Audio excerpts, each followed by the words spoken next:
Left foot forward and then my right. It's not over, I've still got fight. You get that feeling when you cross that line, like it was worth it. Hi everybody, hello again, welcome to my YouTube channel. Again, I'm Jessica. My YouTube channel is Living with Endometriosis, and this is another video I kind of wanted to do for some of my subscribers and some of the ladies that I actually am in a support group with. I kind of wanted to get not only my perspective and how I feel on a daily living with endometriosis and how it kind of affects me, but I kind of wanted to ask a few questions to a few other girls as well and kind of, get their take on how living with the disease affects them. So I did actually go ahead and I messaged a few girls through Facebook. I asked them if it was okay that I kind of did like a little interview with them. They agreed. I asked them a few questions. They answered my questions.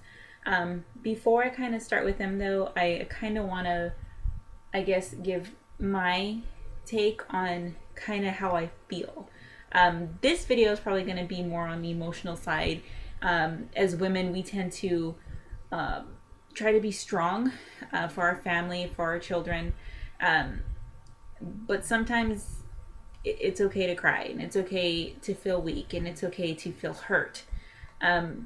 Sometimes we get backlash from friends, coworkers, family members, people who really don't understand, or people who try to cure us, people who think their little remedies are helping or will help.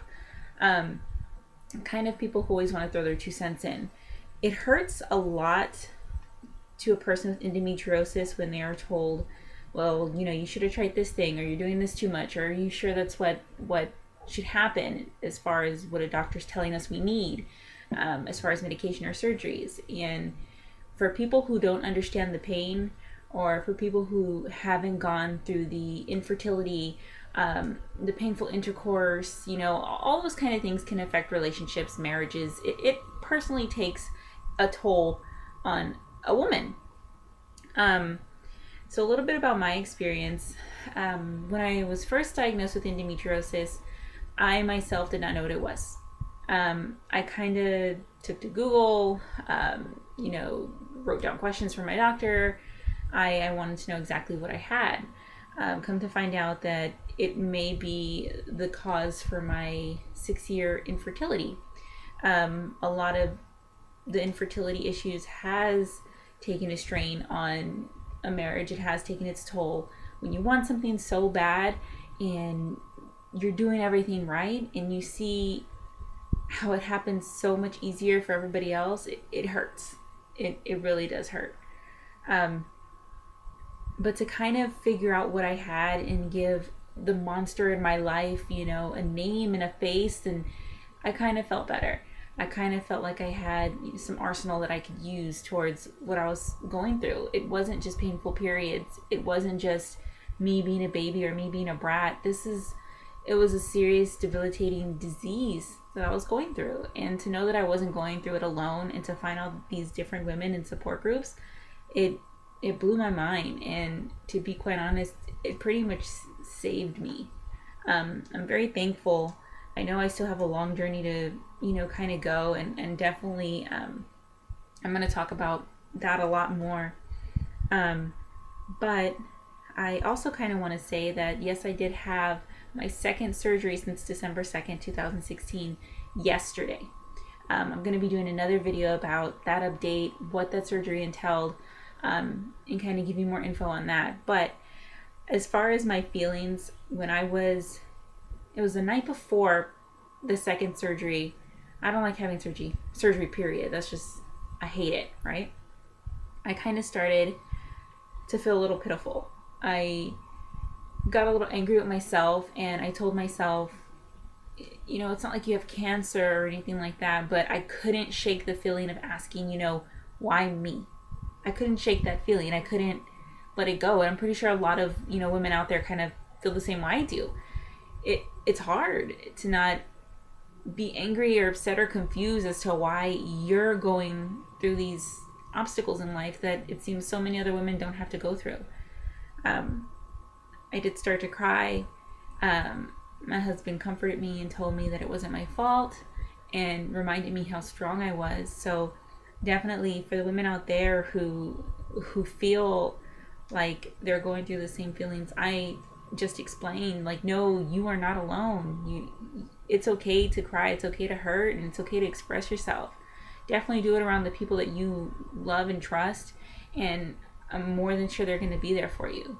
You know, if they're not, there's plenty of women out there, 176 million of us, that can tell you you're going to be okay and you're going to get through it. So that's kind of just a little bit about me. But I do want to start with a really nice girl that I met through one of my groups here on Facebook. Shout out to Endometriosis Me on Facebook. Great group of girls. I found that group after I was diagnosed, and to know that, you know, so many of those other girls had similar stories to me kind of put me at ease, and I felt good. So shout out to Endometriosis and Me on Facebook. Great group. Now, this girl, I kind of met her through that group, like I mentioned. Very sweet, reminded me of a friend that I had. Turned out she's actually from the same state as one of a good friend that I have. Shout out to Whitney Souther in Kentucky. I know you're out there, girl. I miss you. But this girl's name, her name is Caitlin Banks. Okay, she is from Winchester, Kentucky. So I got with Caitlin. I asked her if I could ask her a question or two, and kind of wanted her response. So, like I said again, guys, these responses are all in my Facebook chat. So I'm just gonna kind of read them to you, see how you feel. Okay, so this was from Caitlin Banks. She was gonna go ahead and answer a few of my questions. Let me see if I can find one for you guys here. Let's see.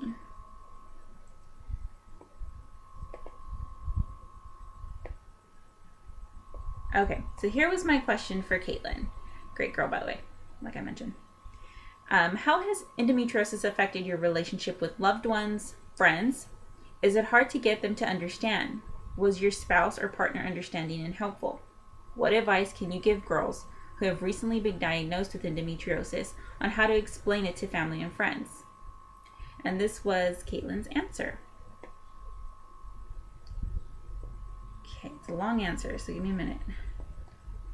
Caitlin replied, I started my period at 12 and my aunt and grandmother's daycare. My cramps felt like my inside was ripping apart, and I was bleeding so bad that I literally thought I was dying. My grandmother gave me baby pain medicine to help with the cramps. That didn't help at all.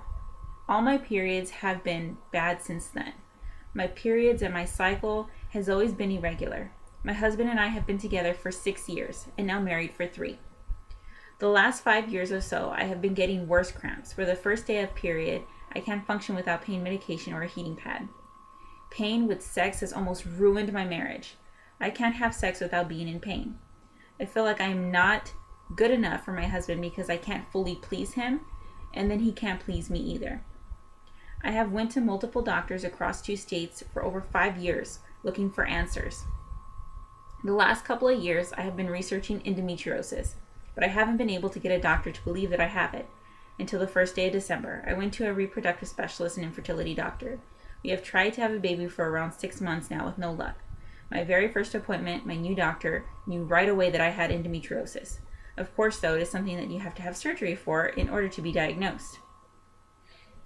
I ended up doing a lap surgery on the 21st to check for endometriosis. I have stage 3, which is really sad. It took that long. So she progressively got worse, guys. So she kind of knew she had this disease a long time ago, but because a doctor, or plenty of doctors, like she mentioned, didn't necessarily understand endometriosis, by the time she found out she had it, she was already stage 3. Mind you, there's 4 stages. Okay. They had done a D&C, checked my tubes and drained to cysts. My tubes were clear, thank goodness. And we go back this Wednesday for my post-op appointment and to see how to proceed with getting pregnant. I know fertility treatments will be my best friend. If you have any hope of getting pregnant, my husband hasn't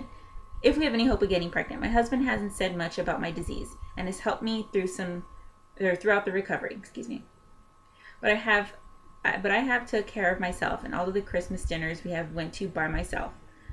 For goodness sake, he didn't even get me a Christmas gift. I'm telling one of my cousin's wives and how I cried when I took a dressing off of my incision because of the indention and the scar, which really hurts, by the way, because those hurt. I had the same surgery as you, Caitlin. It hurts. Now she's sitting here telling her cousin, you know, how much it hurt her, and her incision hurt. And her cousin, I believe, replied, yeah, I took my dressings off of my incisions because of the indention and the scar I will have under my belly button. Of course, I have been an emotional mess with everything. I've been through. She plainly told me that I shouldn't have children if I can't handle a scar. Sorry. I told her that I may not be able to have children anyways, and walked off. That's something you don't want to tell a woman who has endometriosis, guys, especially ones that are going through fertility issues. That if you can't handle a surgery or if you can't handle these scars, then you should not just have children. People don't understand. Do not try to talk on something you do not understand. These women are strong. We're strong for what we're going through. And for someone who doesn't understand or know anything about endometriosis to say this to a woman, it just blows my mind. Gets me so upset. I'm going to go ahead and keep reading for you guys. It's not the point of the scar. The scar represents horrible things to me, but it's something that I'm okay with now. I just had a moment of weakness, which is okay. Like I said, girls, it's okay to feel weak sometimes. You cannot be strong all the time. You're human. It's going to hurt. You're going to cry. You're going to be mad. You're going to be sad, but you're going to get through it. Okay? Okay. Now, like she mentioned, the scar represents horrible things, which I feel the same way. I hate looking at my scars. I cried the first time I took a shower. Okay, Caitlin says, but I would love to be able to have children-bearing scars, C-section scars even, if I could just have a miracle of my own. No one really has gave two craps about everything or anything I went through and will continue to go through. As I've been telling everyone about my disease just this week, I truly have no helpful advice, as everything I've tried hasn't made anyone understand or feel anything for me. It's like I'm not even sick. Okay, guys, that again was from Caitlin Banks from Kentucky. Caitlin, I want to go ahead and first off thank you for sharing your story with me and giving me the permission to kind of put it in my YouTube video. I kind of want to touch a little bit on the last part of what Caitlin mentioned. She says that she's been telling everyone about her disease, and it's like she's not even sick. Girl, you're sick, Caitlin, and it's okay. People are not going to understand, but you have 176 million sisters who understand. Okay? The only thing you want to go ahead and focus on, Caitlin, is doing what you have to do for you and your family. If you really want children, girl, try from hell and back. It's not going to hurt. It's not going to hurt to try everything in the world. At least at the end of the day, you can say you tried. And getting people to understand sometimes isn't even, the most important thing. Sometimes the most important thing is dealing with what you have on your own, even by yourself. Because at the end of the day, that's all you got. I know we have our family, we have our loved ones, we have our spouses, we have our partners, but at the end of the day, you have to be able to get up in the morning. You have to be able to pick your head up. You have to be able to go to work, do all these other things. So the healing process starts with you. Another thing I believe Caitlin had kind of mentioned is that she didn't really have any advice for anybody. I don't really think let me kind of put it this way. I think, Caitlin, it's not so much advice that you just offered right now, but it's so much that you just shared your experience. There's so many other younger girls going through what we're going through as Endo warriors, and they feel the exact same way. So even if you couldn't give advice, Caitlin, I do want to thank you because you shared your story and you're letting other girls out there know that they're not alone and they can feel the same way that you feel. So thank you for that. That's actually really helpful. And again, Caitlin, you're awesome. I'm glad I met you. Okay. All right, guys. So that was Caitlin Banks from Kentucky. I do have a few more girls on here. I'm sorry if I can't, add everybody into the YouTube video, but I'm going to do my best here. Okay. Oh, here's one. I want to make sure I get her name right. So this is from Kira Renner. And let's see. I asked Kira a few questions as well. So we're going to go ahead and share your experience, Kira. I can't really pronounce where you're from. I'm going to try my best. So Kira Renner, is from Saskatoon. You can correct me on my YouTube comments. I'm so sorry. I know you told me to pronounce your name right. I apologize. Okay. But, definitely let's kind of get your words out there because that's what's important. I'm sorry. All right. So I asked Kira, what is the hardest part about your illness? How do you see yourself overcoming endometriosis' looming shadow to live a normal and productive life? Okay, let's see what she answered. Kira says, the hardest part about living with endo is not feeling heard, whether that is from a doctor, a family member, or an employer. When you have an invisible illness, people are quick to judge, thinking you're faking, seeking attention, or even drugs, just being lazy sometimes even, until they see you during a flare-up.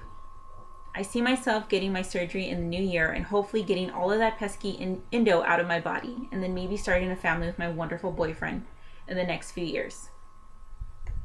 All right, Kira.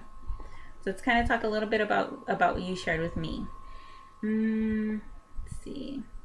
I know you mentioned you're going to be hopefully having a surgery to remove the endo that is currently in your body, Kira. So blessings, prayers, positive thoughts, vibes all your way. I hope you have that surgery. I really do. And I hope that everything works out for you.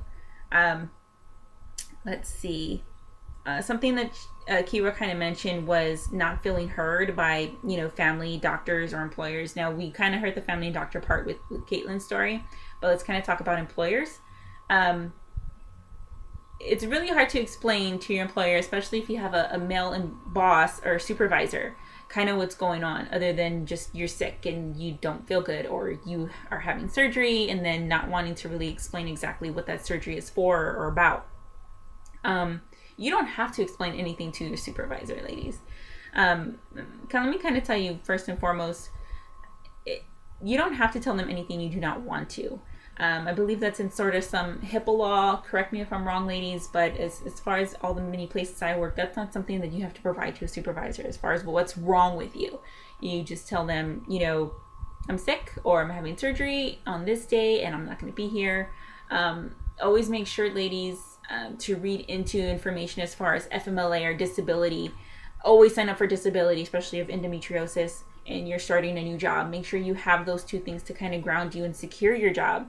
And this is for ladies in the US. I know it's not really a big deal in other countries. I'm not sure as far as what kind of political aspects of that or spectrums, people across the pond kind of sit on with that. But here in the US, make sure that when you do start new jobs, ladies, those are things that you take, a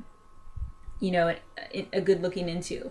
You want to make sure you understand your FMLA. You want to make sure you understand, which is Family Medical Leave Act, by the way. And you also want to make sure that you sign up for disability as well.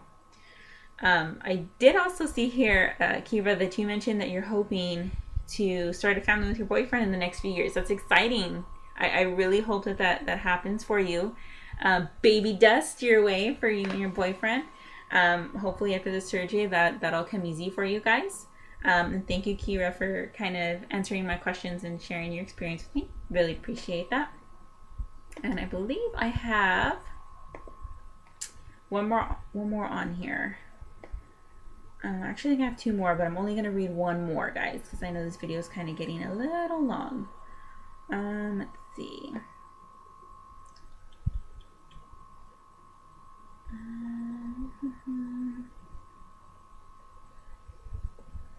So this is from another wonderful young lady, Marcia Oliver. Really great lady, Marcia Oliver. Thank you for being awesome too. I met you in Endometriosis Me, I believe. Another great group. So my relationship with Marcia started over, we kind of bonded that she had her own blog. I have my video blog, but she has her own blog.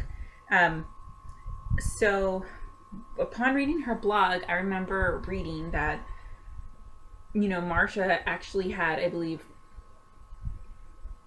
another disease on top of endometriosis, which I thought was really interesting. It's already hard enough dealing with one. With endometriosis is horrible to already deal with on its own. To know that she was dealing with another one was something that kind of stuck with me. So my question for her was, how does endometriosis affect your daily activities? Do you have a hard time explaining your illness to others? And I read your blog and understand you suffer from another illness. How does this one affect the other? Her answer to me was, it makes it hard to function. Simple tasks as getting out of bed, cleaning up, showering, etc. makes me so tired. I run out of energy easily. I start cramping at random times and have to stop what I'm doing. People can never fully grasp my explanation because sometimes I hear I have bad cramps too, or take some pain medication.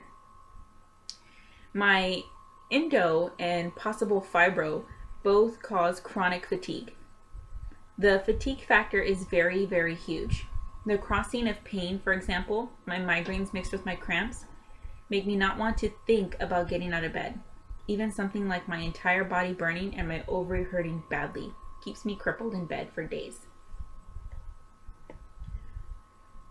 So I did kind of go over a few things with her. I think I asked her what are some things she tries to do to ease her pain, and what does help her complete her simple daily task. And she kind of mentioned to me that she does use a heating pad, which I know a lot of us already kind of do. She uses ice when she's burning and resting sometimes, so she kind of alternates between the heating and the icing.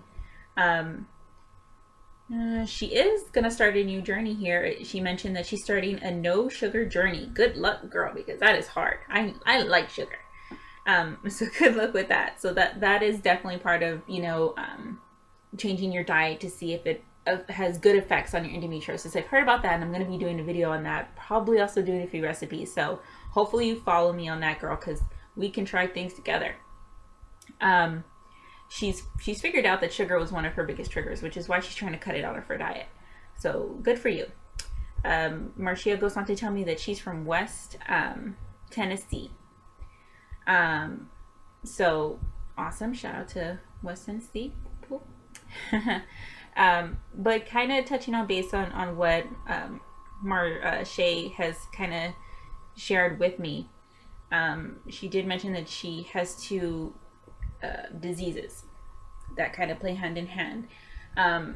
First off, I want to say you're a strong girl. You are strong.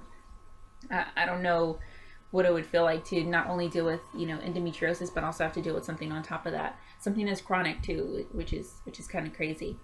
So shout out to Marcia for dealing with those two. What a strong cookie you are. Definitely, I look up to. And if there's any other women out there who kind of also have, another debilitating disease along with endometriosis, know that you're not alone. There's women out there like Marcia here. So that was kind of neat and kind of awesome to learn and touch on. And I also think she shared her blog with me. Let me see if I can find it. Let's see. So she's on Blogspot, guys. Yeah. So if you guys get onto Blogspot, let me see if I can kind of open it up. I do want to share some of your things. So I have olivershay.blogspot.com. You can look her up that way, guys. Again, it's olivershay.blogspot.com. My Life with Endometriosis. I believe that's starting chapter 1. So you guys can definitely check her out. There, when you guys get a chance, read her blog. If you guys have more than, one debilitating disease other than endometriosis, you can definitely connect with Marcia online on Blogspot. So definitely keep her in your minds, in the back pocket, in case you just feel like you need someone to talk to, in case you have two diseases and you need kind of that reassurance. I know Marcia had mentioned here that she doesn't like telling people, and I kind of feel the same way about this too, is when you try to explain how you feel, people immediately try to sympathize, which it's normal for people to kind of sympathize with you. But when you kind of start hearing the, well, I get bad cramps too, and why don't you just take some Midol, or I have some Tylenol, do you need it? It's different. So if I could say one thing out there to people who do not have endometriosis, when someone with the disease is telling you how they feel, it's because they've already had it up to here that day with the pain. They're telling you not because they're wanting you to fix them or because they're wanting an answer. Endometriosis warriors know there is no answer and there is no cure. We're just talking so someone can listen. It's sometimes the little things that we need. So those who do not have endometriosis, kind of keep that in mind. Sometimes we just need to be heard. And that's, I mean, if you can correlate any of these messages from these great young women, is that's kind of the biggest thing that ties all the stories together, is that we just want to be heard. I know March is coming up. It is Endometriosis Awareness Month, guys, so be ready for that. I'm actually hoping to be hosting a march here in San Antonio. Fingers crossed. Got to get paperwork through and all that. If you're willing to march, let me know. I'm going to actually go ahead, and what I want to do is I want to leave some information about the support group where I met these wonderful women. I also want to leave Marcia's blog spot down in the comments and in the information section in case anyone wants to check her out, read her blog. I also kind of just want to let you guys know, for all the other women out there, is that if you can take anything from this video, I hope that you understand that you're not alone. And it's okay to feel how you feel, like how I felt, angry and upset. It's okay to feel misunderstood. It's okay to get angry. It's okay to have all your feelings. You are entitled to every single one of your feelings, and do not let anybody tell you different, girls. But I'm gonna go ahead and end this video on that. It was great kind of talking to you guys again. I know I said I was gonna get these interviews out, so I'm glad I got some of them out. If I didn't get to your interview, I'm sorry. I didn't want to make this video, too long. But thank you for all those who answered my questions when I sent you messages. You girls are awesome. And I want to go ahead and say, stay strong, Endo warriors, and until next time. Written in the stars that makes it worth it just to bear these scars. Left foot forward and then my right. It's not over, I've still got fight. You get that feeling when you cross that line, like it was